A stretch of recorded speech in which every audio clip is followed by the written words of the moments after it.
एक छोटा सा गांव है। ऐसे पिछड़े गांव में हर रोज ऐसी कई हैरत अंगेज घटनाएं घटती हैं जिन्हें आधुनिक भारत कभी नहीं जान पाता। बेबे ने आसान जिंदगी नहीं जी थी। भरी जवानी में पिताजी को खो देने के बाद हम दोनों बच्चे की जिम्मेदारी उनके कंधों पर आ गई थी। उन्होंने जैसे तैसे करके हमें पाला, पोसा, बड़ा किया और जब उन्हें लगा कि अब सब कुछ ठीक हो गया है, तभी मेरे बड़े भाई परमजीत की त्वचा की गंभीर बीमारी की वजह से मौत हो गई। रज्जो भाभी को ब्याह कर आए 2 महीने भी नहीं हुए थे जब उनके साथ ये हादसा हुआ। रज्जो भाभी के दुख से सारा गांव ही सहानुभूति रखता था। लाजवंती, रज्जो के साथ बहुत बुरा हुआ है। त्वचा की गंभीर बीमारी से परमजीत की मौत हो गई और इसे भरी जवानी में विधवा का चोला ओढ़ना पड़ा। पर उस दुर्भाग्य को पलटा जा सकता है। रज्जो का दूसरा ब्याह करवा। तेरा दूसरा लड़का मंजीत ब्याह लायक है ना?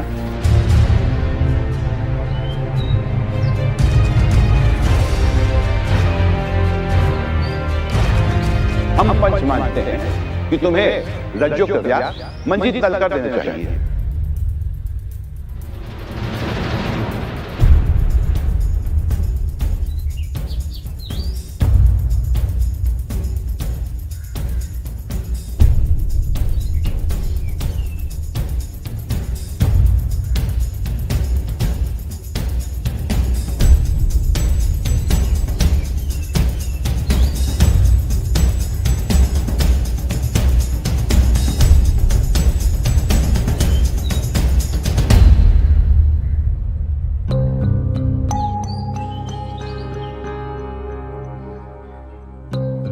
लाजवंती, ऐसे अपने पिंड में पहली बार नहीं होगा। ऐसे कितने उदाहरण हैं जहां पे बड़े भाई के गुजर जाने के बाद भाभी का ब्याह उसके देवर के साथ करवा दिया जाता है। हम पंचों को इस बात को फैसला ना मान के इसे सलाह मान लिया जाए। इस ब्याह में रज्जो और मंजीत की रजामंदी बहुत जरूरी है। हम पंचों का आशीर्वाद इन बच्चों के साथ हमेशा रहेगा।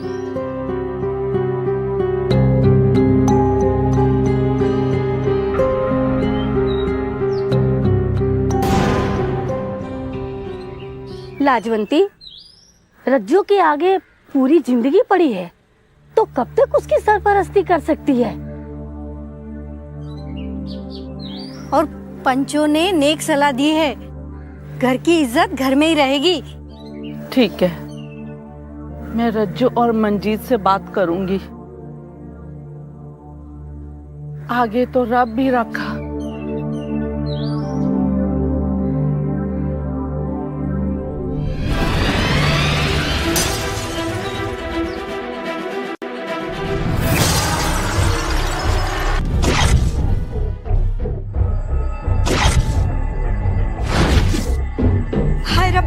ये तो अपशकुन हो गया।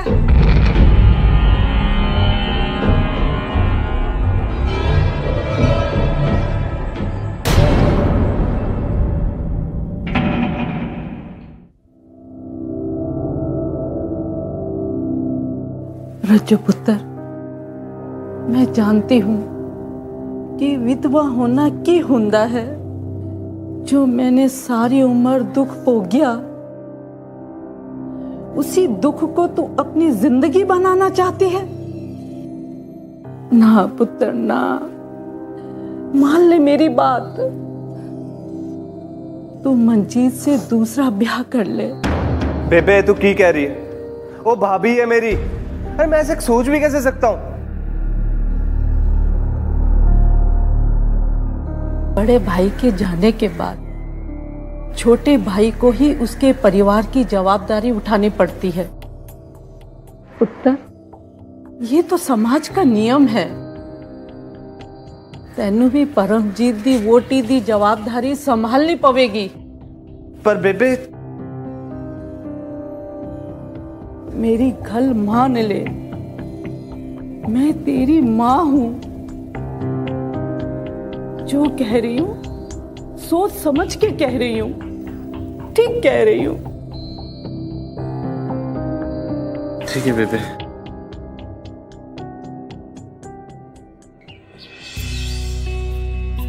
रज्जो चाची, तुसी ब्याह कर रहे हो? मैंने चाई जी ने बताया। अगर आप दूसरा ब्याह कर लोगी तो बड़े चाचू का की होगा? उनका ध्यान कौन रखेगा? काके, अपनी चाची नु तंग ना कर। माँ, मैं तंग नहीं कर रहा हूँ, बस पूछ रहा हूँ। अगर चाची का ब्याह हो गया तो बड़े चाचू का ध्यान कौन रखेगा? पुत्र, बड़े चाचू का ध्यान रब रखेगा ना। वो रब के पास चले गए हैं। नहीं माँ, बड़े चाचू तो आते हैं आंगन में, मैंने देखा है उन्हें। तू रुक, मैं आके तुझे चपेट मारती हूँ। जा अपने दोस्तों नाल जाकर खेल।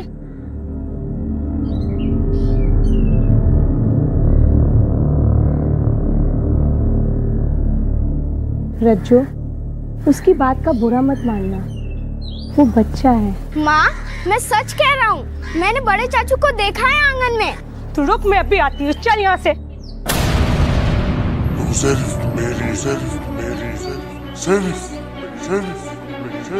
बड़े चाचू तो आते हैं आंगन में, मैंने देखा है उन्हें।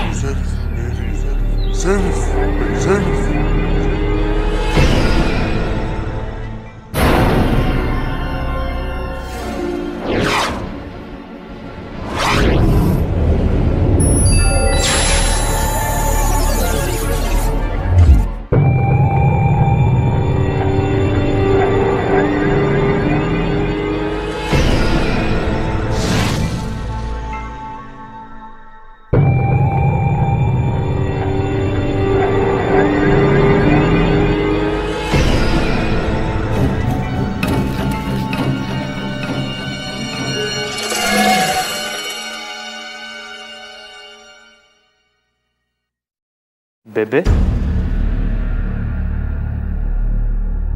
मैं रज्जू को लेकर आती हूँ अभी।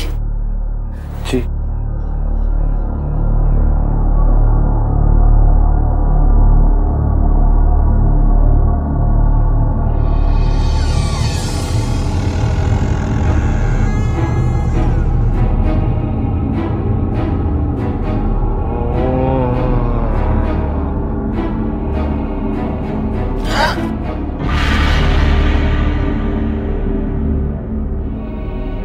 चल पुत्र।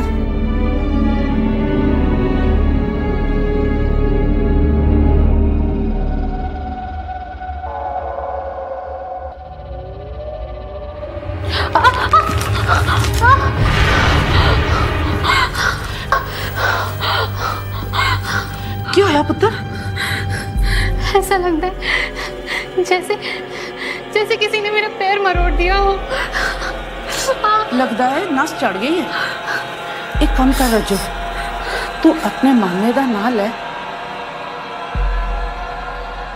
बेबे, क्या सचमुच मामे का नाम याद करने से दर्द चला जाता है? इंज कहंदे ने पुत्र।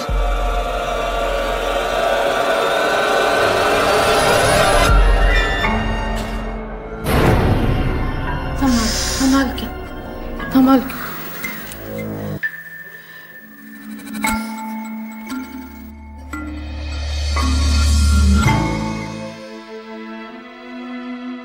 वधू के मांग में सिंदूर भरी है।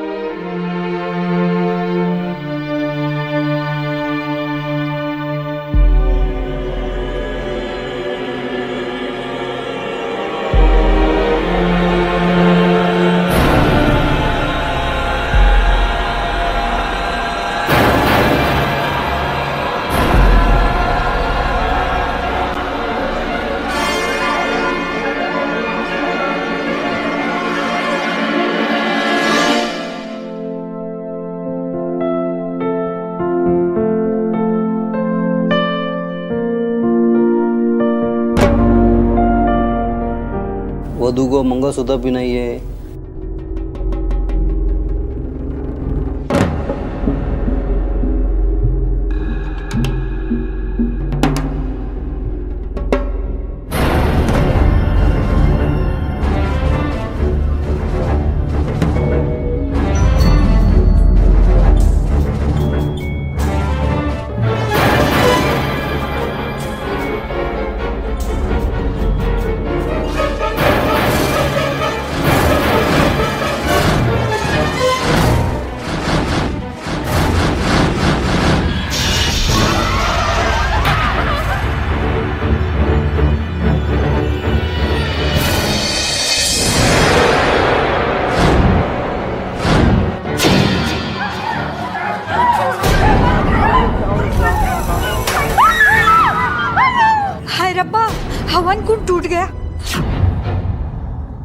की हो रही है?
जी मैं आपके दिल की बात समझ सकता हूं।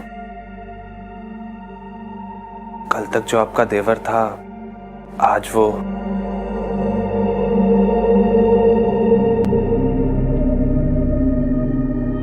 काश परमजीत भैया हमारे साथ होते तो हमें ये दिन नहीं देखना पड़ता। जो होना था सो हो गया। आप इस शादी से खुश तो है ना? बेबे की खुशी में ही मेरी खुशी है।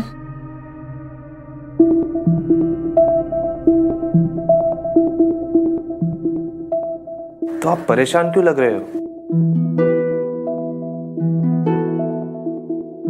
आज जो कुछ भी हुआ उस बात से मैं थोड़ी ओह, वो तो सिर्फ एक हादसा था।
किसने किया होगा ये? मुझे लगता है कोई जानवर ने मारा है। दांत का तो एक निशान नहीं है, लगता है किसी इंसान ने मारा है इसको।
सिर्फ मेरी, सिर्फ मेरी, सिर्फ मेरी, सिर्फ मेरी।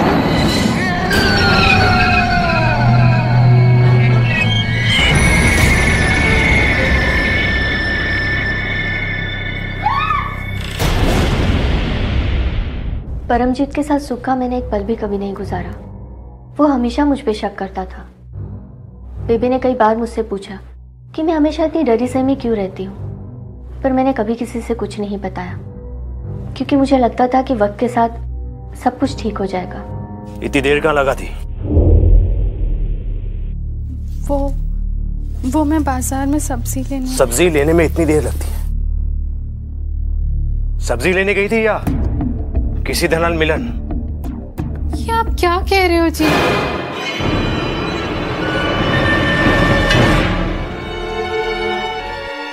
आज डाकिये से ऐसे बात कर रही थी जैसे मैं नहीं, वो तेरा खसम हो। ऐसे बात करते हुए आपको शर्म भी नहीं आती? जबान लड़ाती है।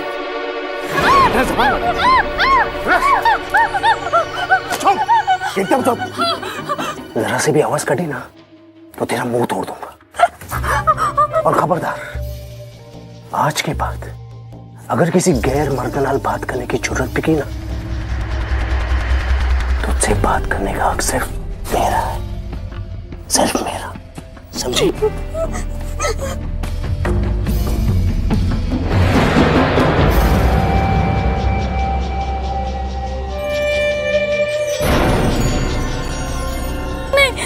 नहीं।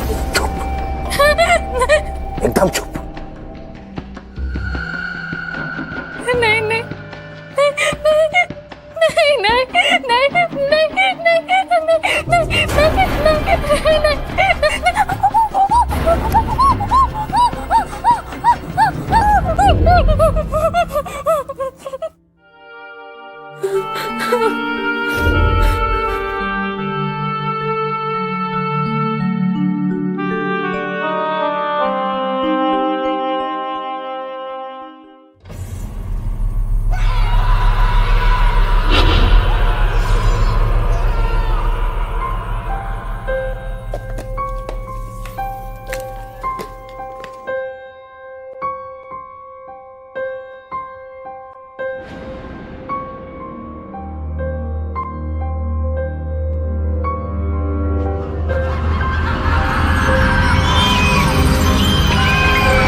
रज्जो, रज्जो पुत्र, रज्जो पुत्र, क्यों हुआ?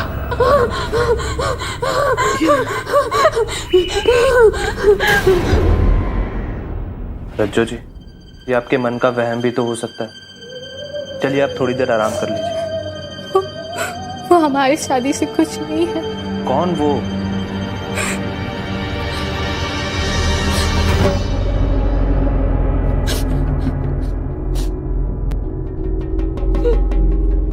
परम जी।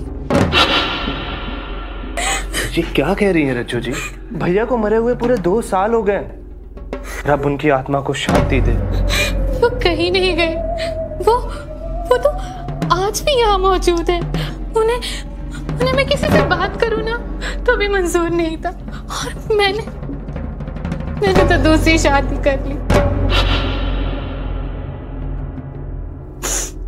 इसीलिए वो मुझे चोट पहुंचा रहे। कहीं आपको भी कोई नुकसान ना पहुंचा दे। जो मेरे बड़े भैया थे, मैं सोच भी नहीं सकता कि वो मुझे आपको किसी तरह का नुकसान पहुंचाएंगे। नहीं मंजीत जी, तो फिर ये क्या है? ये देखिए, ये देखिए।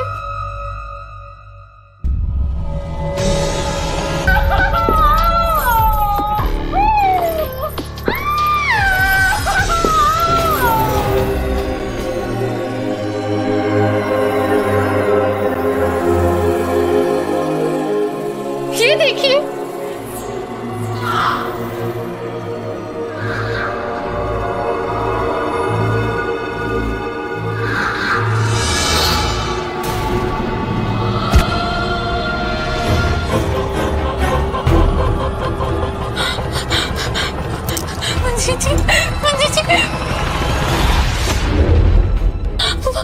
वहाँ कोई है, वहाँ कोई है मंजीत जी, वहाँ कोई है, वहाँ कोई है। रज्जू जी, आप घबराइए मत, कोई नहीं है, कोई नहीं है, आप मत घबराइए रज्जू जी।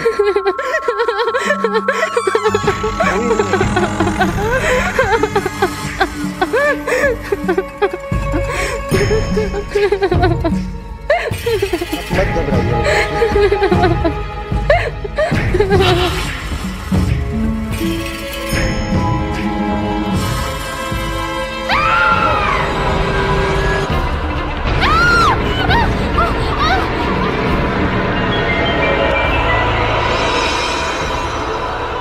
रज्जू जी, रज्जू जी, रज्जू जी, रज्जू जी,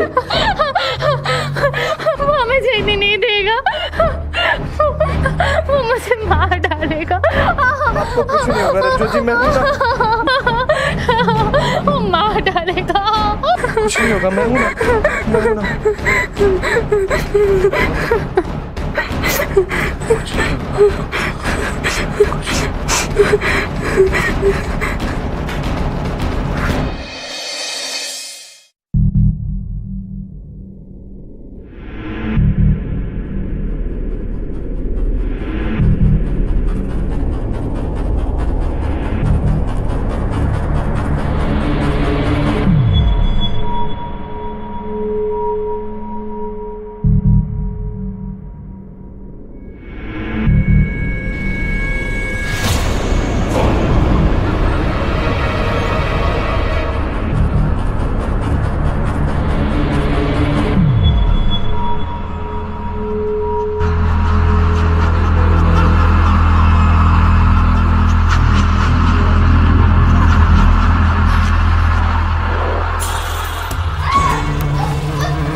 कहीं ऐसा तो नहीं है कि रज्जू की शादी जबरदस्ती कर ली है, इसलिए उसने खुदकुशी करने की कोशिश तो नहीं कर ली?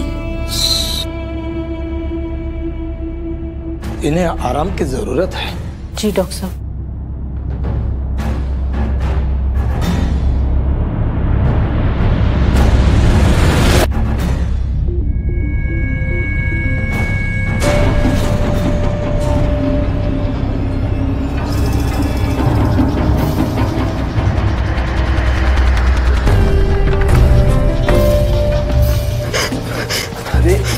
रज्जू, आप उठ के क्यों बैठ गई?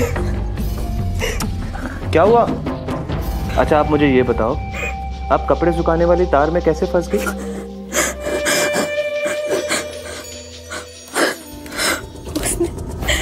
उसने मुझे जान से मार डालने की कोशिश की। आप मुझे छोड़ दीजिए, वरना वो आपको भी मार डालेगा। इससे बचने का एक ही उपाय है, आप मुझसे अलग हो जाइए। रज्जू, मैं आपसे कभी अलग नहीं होऊंगा।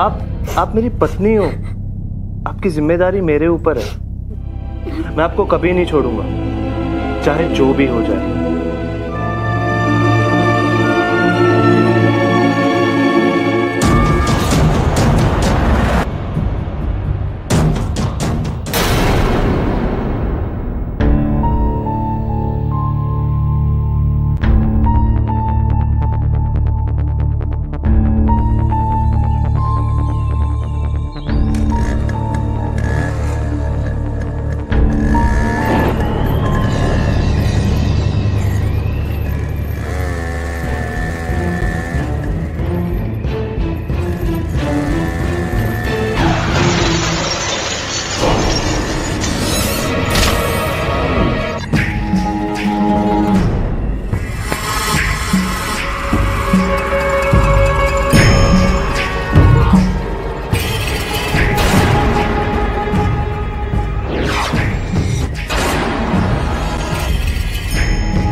पता नहीं इस घर विच की हो रहा है।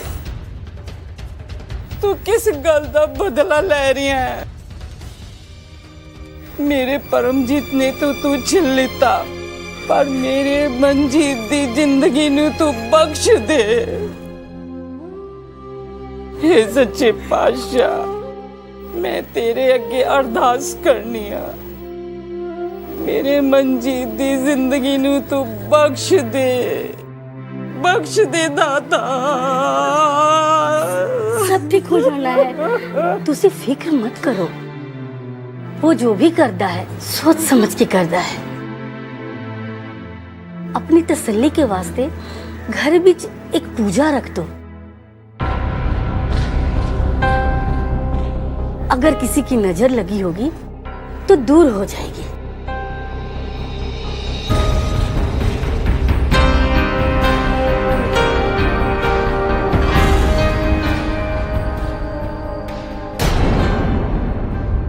बुरी नजर हटाने के लिए बेबी ने अगले दिन घर में पूजा रखी। उस दिन हमारे साथ जो घटा उसको याद करके अब भी मेरी रूह कांप जाती है।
मैं जानती हूँ कि ये सब कुछ आप ही कर रहे हो परमजीत जी। मैंने बहुत बड़ी गलती कर दी है। अगर आप चाहते हो कि मैं मनजीत जी का साथ छोड़ दूं, तो मैं उन्हें छोड़ने के लिए तैयार हूँ। मैं आपसे माफी मांगती हूँ। अपने परिवार को नुकसान मत पहुंचाइए। आपको रब दा वास्ता।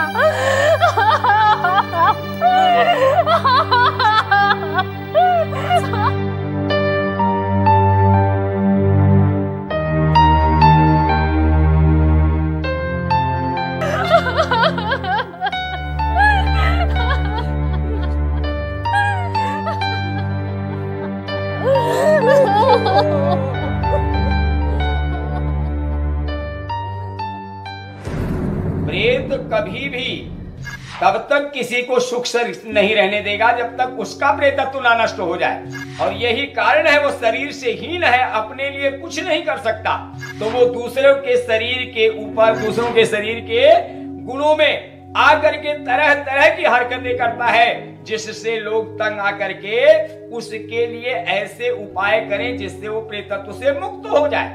आत्माएं इंसानों की पर्सनालिटी होती है जो उनके फिजिकल डेथ को सरवाइव कर जाती है। हमारी पर्सनालिटी में हमारा प्यार, हमारा गुस्सा, हमारा नफरत और हमारे इमोशंस छुपे होते हैं। इसलिए वो आत्मा अपने छोटे भाई और अपनी बीवी को बार बार परेशान करती रही।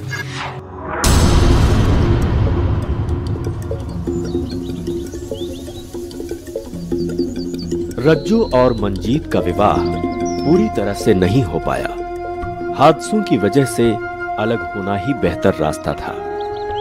रज्जू अपने मायके वापस चली गई और मंजीत आज भी कुंवारा है।